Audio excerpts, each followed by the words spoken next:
Hello बच्चों, let's read this question. The question says correct incorrect statement. So basically हमें क्या बोला गया कि जो हमें करेक्ट है और इनकरेक्ट स्टेटमेंट है वो हमें फाइंड आउट करना है या चेक करना है।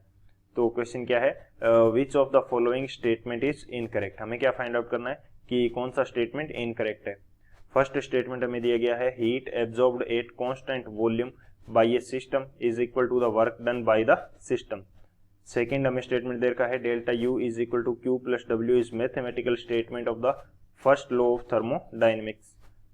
थर्ड स्टेटमेंट हमें गिवन है heat observed bye an ideal gas during isothermal expansion in vacuum is zero. Option fourth both 2 and 3। तो इस क्वेश्चन के अंदर हमें इनकरेक्ट स्टेटमेंट फाइंड आउट करना है और तीन स्टेटमेंट हमें दिए गए हैं। फोर्थ ऑप्शन भी गिवन है जो कि बोथ 2 and 3 बता रहा है। सो हम बात करते हैं की कंसेप्ट की। सबसे पहले हम लोग बात करते हैं यहाँ पे की कंसेप्ट की कि क्या की कंसेप्ट यहाँ पे इस क्वेश्चन के लिए यूज होगा। तो की कंसेप्ट फर्स्ट के अंदर हम लोग डिस्कस करेंगे कि जो फर्स्ट लॉ ऑफ थर्मोडायनेमिक्स है उसका मैथमेटिकल रिप्रेजेंटेशन क्या है। First law of thermodynamics. First law of thermodynamics.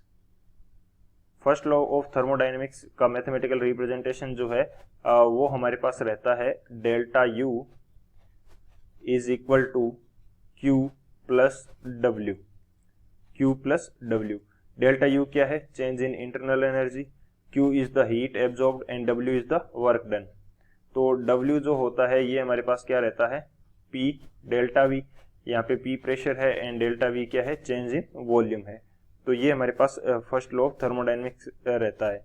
तो इसी के अकॉर्डिंग हमारा जो क्वेश्चन है बेसिकली वो पूरा क्वेश्चन इसी के ऊपर बेस्ड है और इसी से हमारा ये सोल्व हो जाएगा। तो बात करते हैं हम लोग सॉल्यूशन की और समझते हैं कि किस प्रकार से ये स्टेटमेंट्स हम देखेंगे, चेक करेंगे। सॉल्यूशन की बात की जाए तो हमें फर्स्ट स्टेटमेंट क्या गिवन है क्वेश्चन के अकॉर्डिंग देखा जाए तो फर्स्ट स्टेटमेंट हमें दे रखा है कि heat absorbed at constant volume.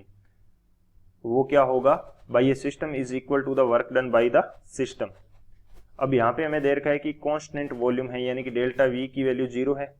तो वर्क डन जो होगा वो भी 0 होगा क्योंकि P इंटू डेल्टा वी हमारे पास होता है।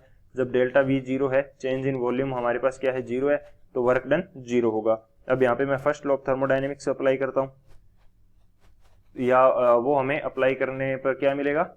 Delta U is equal to Q, क्योंकि W की वैल्यू क्या है? 0 है। हमें स्टेटमेंट के अंदर क्या गिवन है? Heat absorbed at constant volume is by a system is equal to the work done by the system. तो जो हीट एब्जॉर्ब होगी वो वर्क डन की इक्वल ना होकर किसके इक्वल होती है? Change in the internal energy के इक्वल होती है। सो फर्स्ट स्टेटमेंट हमारा क्या है? इनकरेक्ट है, तो इस पे मैंने क्रॉस लगा दिया। सेकेंड स्टेटमेंट हमारा क्या बोल रहा है कि delta U is equal to Q plus W is mathematical statement of the first law.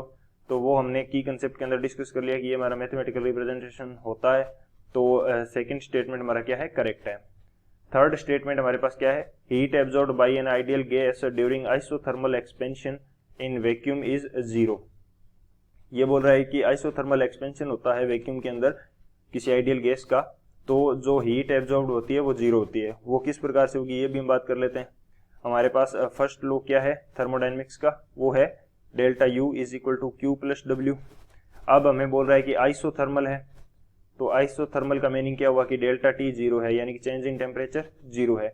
यदि चेंज इन टेम्परेचर 0 है तो डेल्टा यू की वैल्यू हमारे पास होती है n C v delta T. अब यदि डेल्टा टी 0 है तो डेल्टा यू की वैल्यू क्या आएगी?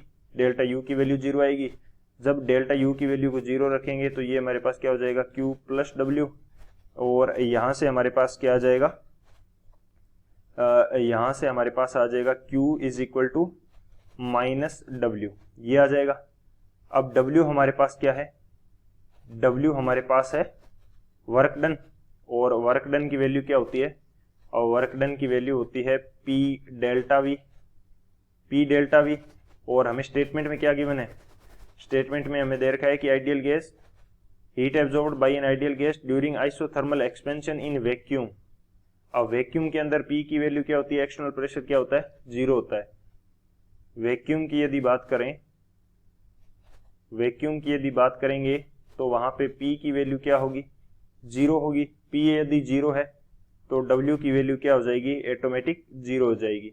एक्सपेंशन हो रहा है तो डेल्टा V तो 0 नहीं है, डेल्टा V तो नॉट इक्वल टू 0 है, यानी कि वॉल्यूम तो चेंज हो रहा है, एक्सपेंड कर रही है गैस, लेकिन P की वैल्यू 0 होने के कारण वर्क डन कितना है, 0 है। जब वर्क डन 0 है तो जो हीट एब्जॉर्ब्ड होगी उसकी वैल्यू भी क्या हो जाएगी, 0 हो जाएगी।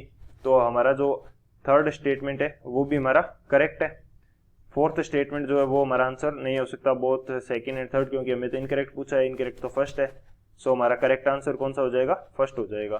So option first is the final answer. I hope you understood it well. Best of luck. Thank you.